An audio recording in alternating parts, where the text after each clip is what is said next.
Hi, I'm Amber Hall. I'm with Oak Ridge ESPN Baseball Now, and I am standing in front of the Yankee manager's home here bringing you breaking news on an apparent illegal and controversial trade agreement that took place last night between the Mets manager Dana Piles and our former Yankees third baseman Brendan Couillard. And we are here in hopes of getting an interview with the Yankees manager so he can further clarify the issue that took place and we can get his point of view. Mr. Pagan, it's Amber Hall with Oak Ridge ESPN Baseball Now. Could I have a few moments of your time, please? Sure, come on in. Jerry Pagan, coach of the manager of the Oak Ridge Yankees. I must say that this is a beautiful place that you have here, first off. Well, I tell you, this is not my home. This is just the facilities that the Yankees provide for our players. It's just part of a professional organization, and we just love to treat our players. Like I said, this is very nice. We got our training facilities there, and right now our players are enjoying this. And unlike the Mets, that I heard that I think at Dana's place they got something like a blow-up pool. I mean, you know, the little thing with the little donut around it. I mean, but like I said, this is a professional organization. Aside from that, what is your view on the apparent controversial and illegal trade agreement that took place between the Mets manager Dana Pyle and your former Yankees third baseman Brendan Couillard? Well, you know, I didn't learn about it till late last night. I turned the TV on to of course, I'm a big fan of ESPN. I think y'all doing a great job in the coverage that you are doing in account of all this is going on. I was very surprised. He's a very persistent coach. I had to say that. And I, you know, as much as we're going to miss Brendan Couillard, you know, some players think that, you know, there's a pot of gold at the end of their rainbow, but as he'll see very shortly, that it's just going to be a pot. Have there been any other suspicious illegal activities that the Mets have tried to do against the Yankees?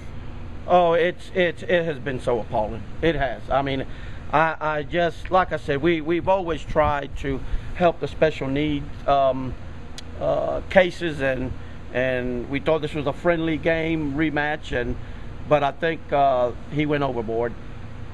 He's been calling my players, telling them the game has been moved to the following Saturday. He has contacted several of my players and tried to sign them. We're trying to lure them with doing cooking for them and all kind of antics that he's tried. I know all I can say, I'm glad he's having this much fun with this, and you know, it's good with me. I'm good. I can take it. We're a professional team here. The Mets. I'm glad we letting him enjoy this moment until Saturday, and the hammer's coming down on him, and that's all I got to say about that. Well, as a result of the apparent trade that took place, I hear that your roster is short a man and that you've had to bring in one or two more players. Can you elaborate on that for us? I think I'll just share this a little bit with you, and it did. You know, we had to redo a little bit readjustment, and but I tell you, actually, the Mets done us a great favor because we were looking at a great prospect, and matter of fact, come here, Kale. This here is a young man that we brought up from our farm team down in Florida.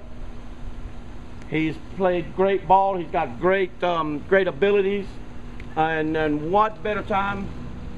Coach, how you doing, son? How you doing? How you doing? As you can see, he's a striking, nice-looking young man. We're looking for great things out of him. We've been following him doing his college career. Great. We see great potential in him. We were actually even thinking about moving Brennan and to another position and bringing this young man. He's got great potential, great athletic abilities, and we're looking for great things out of him. Thank you, son. Just go and enjoy yourself, and go work out in the hot tub. I try to. All right. Thank you. Aside from all that, I would like to think that your players would be practicing, getting ready for the upcoming game on Saturday. Do you mind if I ask, where are they? Well, as that is so. I'm sorry to be laughing. We just gave our players off for the week. This is not really nothing. We're not really stressed about it. As you can see, I'm sitting here by myself enjoying the beautiful afternoon. There's no stress. We're a professional team. We know how to react, and we just seize the moment. And I just told my players just to go home, just take this time to be with their families, and we're gonna come out Saturday and just play around with the Mets, and we're just gonna let them see a professional organization, how we do things. Okay. I see that the Yankees are a very accommodable team. Is there any special accommodations that you're providing for the Mets on Saturday?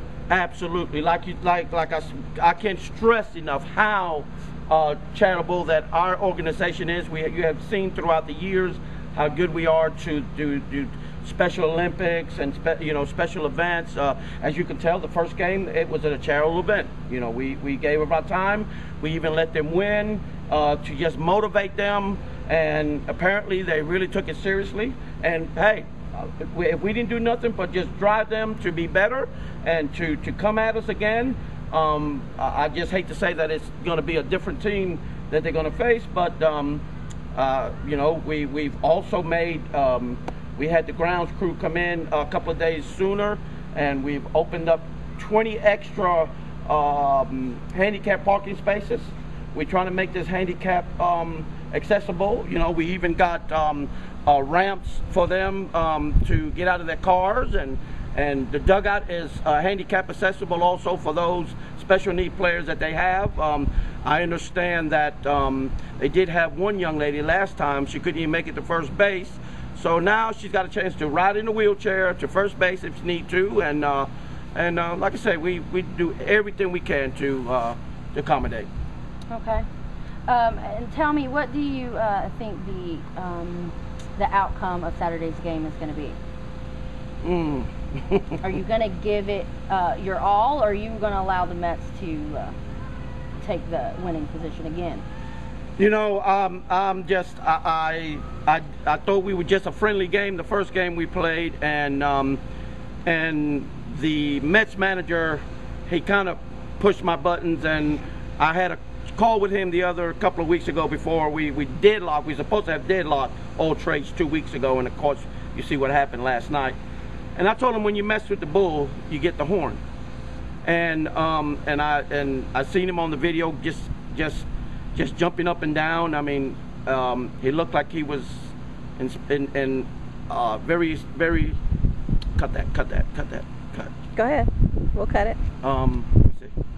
As you can see him, he was on the first base, jumping up and down, and he looked like a very special need person himself.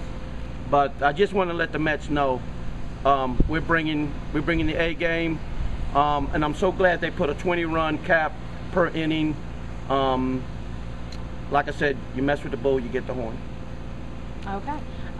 Well, that's all the questions that I have for you. I appreciate your time, and I wish you luck on Saturday's game. I tell you what, you call the Mets and wish him, I think his name is Mr. Powell of, I don't know what, but wish Mr. Powell good luck. I will do that. We got everything under control. Thank you so much for your time. Thank you.